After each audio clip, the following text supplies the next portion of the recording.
परमेश्वर का धन्यवाद हो। इस सुबह के समय फिर एक बार हम परमेश्वर की हुजूरी में आए हैं। निश्चय ही परमेश्वर आज हमसे उसके उम्दे कलाम से बात करने जा रहा है। आज की रोटी में आप सबका स्वागत है। आज का वचन भजन संहिता उसका 34वां अध्याय और पहली आयत हमें बतलाती है, मैं हर समय यहोवा को धन्य कहा करूंगा, उसकी स्तुति निरंतर मेरे मुख से होती रहेगी। हालेलुया। परमेश्वर का दास दाऊद कहता है कि मैं हर समय परमेश्वर का धन्यवाद करता रहूंगा, मैं हर समय यहोवा को धन्य कहा करूंगा। हर समय जीवन के हर एक परिस्थिति में मैं परमेश्वर का धन्यवाद करूंगा, उसके नाम की महिमा करूंगा, क्योंकि परमेश्वर मेरे लिए भला है। दाऊद परमेश्वर से प्यार करने वाला व्यक्ति, परमेश्वर की दृष्टि में धर्मी कहलाने वाला व्यक्ति, वो कहता है कि मैं हर समय यहोवा का धन्यवाद करता रहूंगा। जीवन के हर पल में मैं परमेश्वर की स्तुति और आराधना करता रहूंगा। और यही तो एक मसीह व्यक्ति का जीवन होना चाहिए, मसीह व्यक्ति का कर्तव्य होना चाहिए कि परमेश्वर के लिए उसका हृदय सदैव भक्ति भाव से परिपूर्ण होना चाहिए। और दाऊद राजा कहता है कि मैं हर समय यहोवा को धन्य कहा करूंगा, चाहे परिस्थिति कुछ भी हो जाए। आज परिस्थिति को यदि हम देखते हैं तो बहुत सारे लोग अपने जीवन के प्रति कुड़कुड़ाने लगे हैं, वो भयभीत हो गए हैं, वह इस कगार पर आए हैं कि वह पीछे हट जाए। जब तक प्रभु यीशु मसीह की अनुग्रह की दृष्टि बनी रही, जब तक कि उनके जीवन में आशीष बनी रही, लोग परमेश्वर का धन्यवाद करते हैं। लेकिन दाऊद राजा कहता है, चाहे दुख हो, चाहे सुख हो, चाहे मृत्यु हो, चाहे सताव हो, मैं हर समय परमेश्वर का धन्यवाद करूंगा। हालेलुया। और यही एक सच्चे प्रेमी दास का चरित्र है कि हर समय वो परमेश्वर का धन्यवाद करता रहता है। आज आपको और मुझको अपने आप को जांचने की जरूरत है। स्मरण कीजिए जिस दिन आपने प्रभु यीशु मसीह को अपना मुक्तिदाता ग्रहण किया था। स्मरण कीजिए जिस दिन आपने अपने हृदय को परमेश्वर के सम्मुख उंडेल दिया था और कहा था, तू ही मेरा परमेश्वर है, तू ही मेरा उद्धार करता है, तू ही मेरा प्रभु है, मैं तेरा धन्यवाद करती हूँ, मैं तेरा धन्यवाद करता हूँ। और उससे वायदा किया था कि मैं जीवन भर है परमेश्वर यहोवा, मैं तेरी आराधना करूंगी, मैं जीवन भर मेरे परमेश्वर मैं तेरा धन्यवाद करूंगा। आपने परमेश्वर से वायदा किया था। जिस दिन आपका जीवन आशीषों से भर गया था, प्रभु ने आपको छुटकारा दिया था, प्रभु ने आपको आशीष दी थी, आपकी प्रार्थना सुनी थी, आपका उद्धार किया था, स्मरण कीजिए उस दिन को। स्मरण कीजिए कि आपने परमेश्वर से कहा था कि मैं प्रभु तेरा सदैव धन्यवाद करूंगा, मैं कभी पीछे नहीं हटूंगा, चाहे कुछ भी हो जाए, चाहे मेरे सारी दुनिया मेरे विरुद्ध क्यों ना खड़ी हो जाए, प्रभु मैं तेरा हाथ नहीं छोड़ूंगा। परंतु कई लोगों ने परमेश्वर का हाथ छोड़ दिया था। वायदा किया था कि मैं तेरा हाथ नहीं छोड़ूंगा, परंतु कई लोगों ने परिस्थिति से समझौता कर लिया है। परंतु धर्मी जन, परमेश्वर के प्रति प्रेम रखने वाला व्यक्ति के विषय बाइबल क्या कहती है, मेरे साथ में पढ़िएगा। भजन संहिता उसका 34वां अध्याय हमने पहली आयत पढ़ी कि वो कहता है कि हर समय मैं परमेश्वर का धन्यवाद करूंगा। परंतु परमेश्वर के दास जिनके हृदय में परमेश्वर के लिए प्रेम है, वो क्या कहते हैं? यशायाह उसका 50वां अध्याय और 10वीं आयत में परमेश्वर के दास का वो चरित्र हम देखते हैं कि वो क्या कहता है। परमेश्वर का दास होने के नाते उसका कर्तव्य क्या है। और यहाँ पर यशायाह अपने वचन में लिखता है, वो कहता है, तुम में से कौन है जो यहोवा का भय मानता और उसके दास की बातें सुनता है।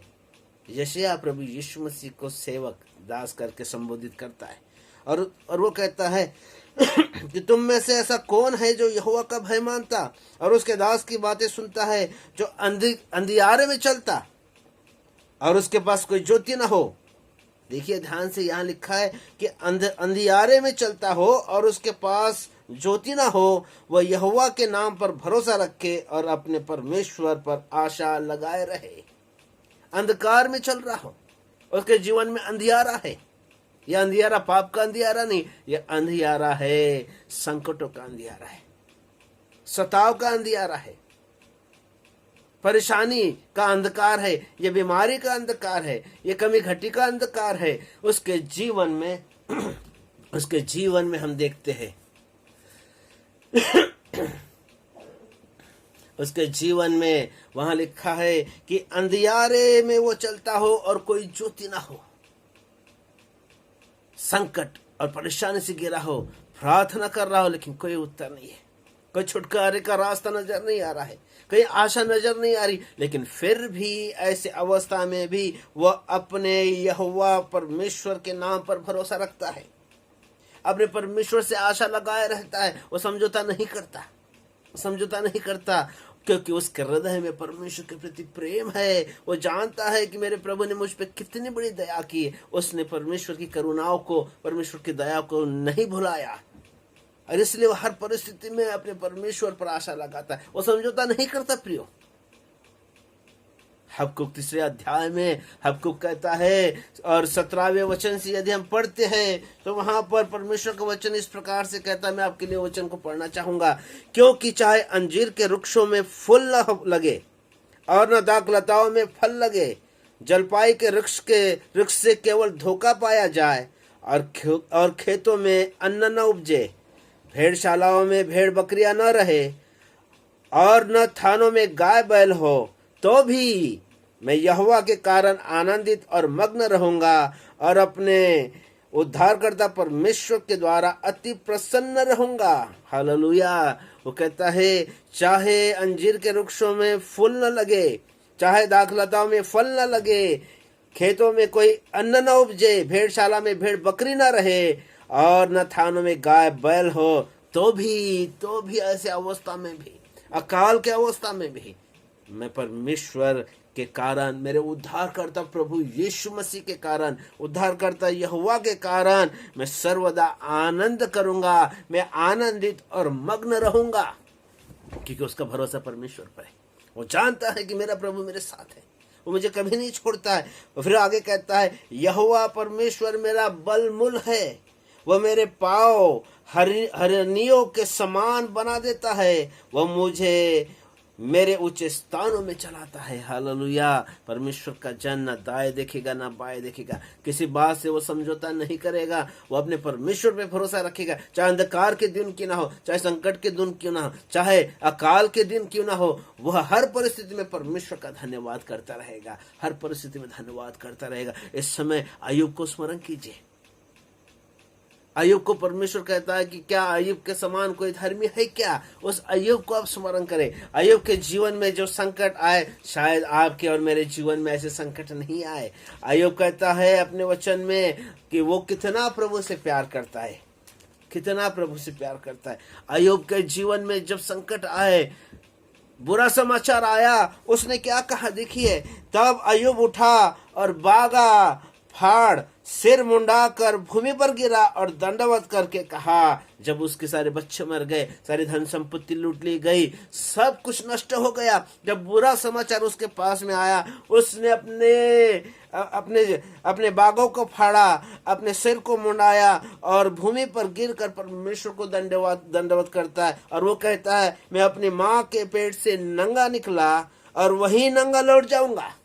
मैं इस दुनिया में कुछ लाया नहीं और कुछ न ले जाऊंगा। फिर वो कहता है, यहोवा ने दिया। हालेलुया। यहोवा ने दिया और यहोवा ही ने लिया। यहोवा का नाम धन्य हो। परमेश्वर ने दिया, परमेश्वर ने लिया, परमेश्वर का नाम धन्य हो। अय्यूब का विश्वास देखिए, हर परिस्थिति में मैं हर समय यहोवा का धन्यवाद करूंगा, उसके नाम की मैं स्तुति करूंगा। अय्यूब यहाँ पर ऐसी दिक्कत की परिस्थिति में, मृत्यु की परिस्थिति में, नाश की परिस्थिति में, जब सब कुछ लूट गया, उसके अपने स्वयं के बच्चे मर गए, सारी धन संपत्ति लूट ली गई, सब कुछ नष्ट हुआ, वो कहता है कि परमेश्वर ने दिया, परमेश्वर ने लिया, परमेश्वर का नाम धन्य हो। सोचिए जरा, क्या ऐसी स्थिति आपके जीवन में आई? क्या ऐसे पल आपके जीवन में आए? क्या हमने सचमुच अपने संकटों में भी अपने परमेश्वर का क्या धन्यवाद दिया? क्या बहुत से लोगों ने परमेश्वर की दया को भुला दिया। जब खुशी आनंद के दिन थे, बरकत और आशीष के दिन थे, वो परमेश्वर का धन्यवाद करते थे। लेकिन जब संकट के दिन आए, सताव के दिन आए, बुरे दिन आए, जब परीक्षा के दिन आए, वो पीछे लौट गए। उन्होंने यीशु का हाथ छोड़ दिया। आज उन लोगों से मैं उनसे बात करना चाहता हूं, उनको मैं पूछना चाहता हूं, क्या आपने प्रभु यीशु मसीह के प्रेम को क्या भुला दिया है?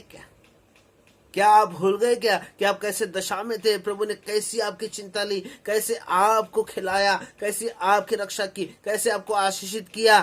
क्या आज वो आपको आशीषित नहीं करेगा? क्या क्यों भुलाया आपने उसके प्रेम को? एक बड़ा प्रश्न है मेरे सामने। परंतु यीशु अपने लोगों को कभी नहीं छोड़ता, वो कभी नहीं छोड़ता। अय्यूब की पत्नी जब तक आशीष थी, जब तक बरकतें थी, जब तक खुशहाली थी, वो परमेश्वर का शायद धन्यवाद करती होगी अय्यूब के साथ में बैठ के। लेकिन जब सब कुछ लुट गया, बच्चे मर गए, सारी धन संपत्ति नष्ट हो गई, अय्यूब का पूरा शरीर बड़े बड़े फोड़ों से भर गया, वो बीमार हो गया, ऐसी अवस्था में भी वो परमेश्वर का धन्यवाद करता है। ऐसे अवस्था में भी वो परमेश्वर का धन्यवाद करता है प्रियो। और वो क्या कहता है, देखिए उसकी स्त्री, उसकी पत्नी ने क्या कहा, दूसरे अध्याय और 9वीं आयत में इस प्रकार से वो कहती है, तब उसकी स्त्री उससे कहने लगी, क्या तू अब भी अपनी खराई पर बना रहेगा? क्या अब भी? हाँ, क्या अब भी तू अपनी खराई पर बना रहेगा? अभी भी परमेश्वर का धन्यवाद करेगा कि हाँ, अभी भी तू उसकी भक्ति करेगा? सब कुछ लूट गया, क्या परमेश्वर ने, जिस परमेश्वर की तू आराधना करता है, भक्ति करता है, उस परमेश्वर ने तेरी रक्षा नहीं की, तेरा सब कुछ लूट ले लिया, और तू फिर भी उसका धन्यवाद करेगा? तब सुनिएगा, तब अय्यूब क्या कहता है? अय्यूब कहता है, उसकी पत्नी ने क्या कहा, अभी तू परमेश्वर का धन्यवाद करेगा? और वो कहती है कि परमेश्वर की निंदा कर, चाहे मर जाए, चाहे मर जाए तो मर जाए। अपने पति को कहती है, तू मर जाए तो मर जाए, क्या अभी भी तू परमेश्वर का धन्यवाद करेगा? तब अय्यूब कहता है 10वीं आयत में, तब उसने उससे कहा, तू एक मूर्ख स्त्री की सी बातें करती है, एक मूर्ख स्त्री से तो बातें करती है। क्या हम जो परमेश्वर के हाथ से सुख लेते हैं, दुख न ले? इन सब बातों में भी अय्यूब ने अपने मुंह से कोई पाप नहीं किया। धन्यवाद, धन्यवाद अय्यूब के विश्वास के लिए। शुक्रिया अदा करता हूं मैं परमेश्वर को, अय्यूब के विश्वास के लिए, अय्यूब के प्रेम के लिए जो परमेश्वर के प्रति था। वो कहता है, क्या हम परमेश्वर के हाथ से केवल सुख ही ले, क्या दुख ना ले?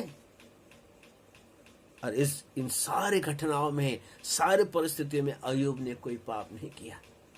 हो सकता है आप दुख संकट से गुजर रहे हो सकता है आपके जीवन में संकट आए हो और आपने यीशु का हाथ छोड़ दिया हो, पीछे हट गए हो, पुराने जीवन में लौट गए हो, फिर से आप अंधकार में चले गए हो। लेकिन मैं आपको बताना चाहता हूँ, यीशु आपको नहीं छोड़ता, अभी भी आपसे प्यार करता है। एक पिता के समान वो आपकी राह देख रहा है कि मेरे बच्चे आए मैं ताकि उन्हें मैं चंगा करूं, मेरे बच्चे आए ताकि मैं उन्हें आशीष दूं, ताकि मेरे बच्चे आए मैं उन्हें अनंत काल का जीवन दूं, खराई का जीवन दूं, उनका जीवन में आशीष से भर दूं।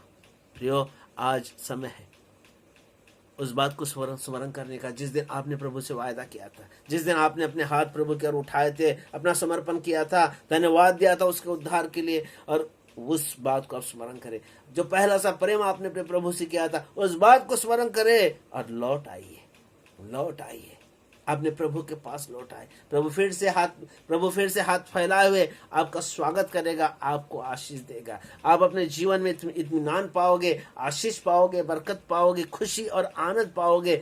आप निर्भयता के साथ में जीवन बिताओगे। उत्तम से उत्तम बात प्रभु आपको खिलाएगा। लेकिन आप स्मरण करें, दाऊद कहता है कि मैं हर समय यहोवा का धन्यवाद करूंगा, उसके पवित्र नाम की मैं स्तुति करूंगा। प्रियो, आपके जीवन के द्वारा यदि परमेश्वर की स्तुति होती हो, इससे बड़ी आशीष और क्या हो सकती है? उसका रहम का हाथ, उसके करुणा का हाथ, उसकी सुरक्षा का हाथ, उसका दया का हाथ आपके जीवन पर रहे। इससे बड़ी और खातरी और आशीष क्या हो सकती है हमारे जीवन के लिए? प्रभु आपकी सहायता करे, आइए परमेश्वर के उस दया के हाथ को हम खोजे, पुकारे कि प्रभु मुझ पर दया कर, मैं हर समय तेरा धन्यवाद करूंगा, मैं हर समय तेरा धन्यवाद करूंगी और अपने प्रभु के संग रहूंगी। प्यारे खुदावन, आइए प्रभु हम तेरे चरणों के पास आते, अपने प्रियो को तेरे पास ले आते प्रभु।